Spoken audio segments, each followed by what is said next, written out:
1. do 6.10. na aerodromu Batajnica u Republici Srbiji, u vazdušnom prostoru Republike Srbije, kao što znate, realizujemo vežbu BARS 2018.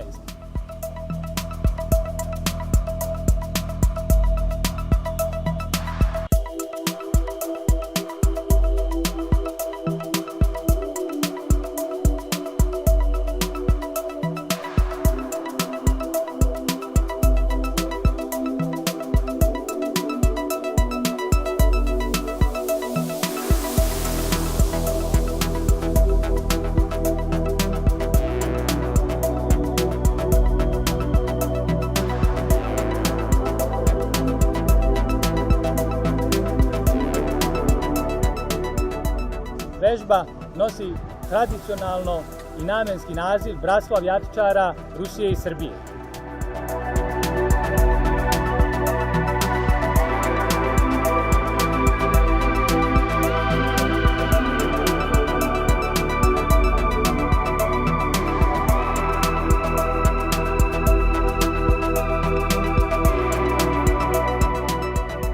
Ovo je 4. godina zaredom da se vežba realizuje zajedno sa snagama, vazduhno-kosmičkim snagama Ruske federacije.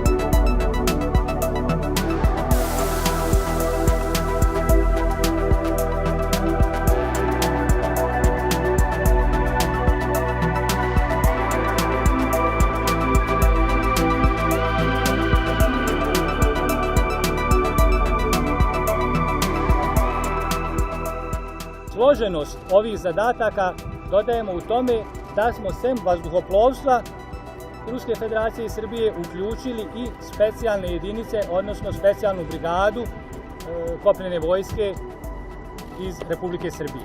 Kada se vežba realizuje na prostoru Ruske federacije, tamo su uključene njihove specijalne snage.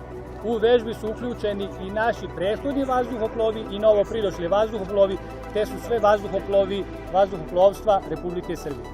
Vežbu realizujemo u vazdušnom prostoru Republike Srbije na različitim lokacijama. Izvršili smo tokom ova 4 prethodna dana uvežbavanje traganja i spašavanja. Izvršili smo vežbe kontrole i zaštite vazdušnog prostora, vazdušnog transporta, vazdušnog desanta, evakuacije povređenih i prevoženje u medicinske ustanove. Danas smo imali i danas ćete imati još priliku da u vazdušnom prostoru na aerodromu Batajnica vidite vazdušnu borbu, prosti složen pilotaž, a malo dalje ovdje na prostoru Čente upravo se izvršavaju dejstva, odnosno uvežbavanje dejstva po zemaljskim ciljevima. Ovo je vežba po preporuci i po zadacima i po cilju mešovitog karaktera. Prenose se iskustva kako i piloti Ruske federacije nama, po broju učesnika, po znanju, po mešovitosti posada, tako da iz godine u godinu nastojimo da menjamo ljude, nove članove pridodajemo timovima i usložnjavamo same zadatke u realizaciji vežbe. Prenos je obostrani i znanja i iskustva.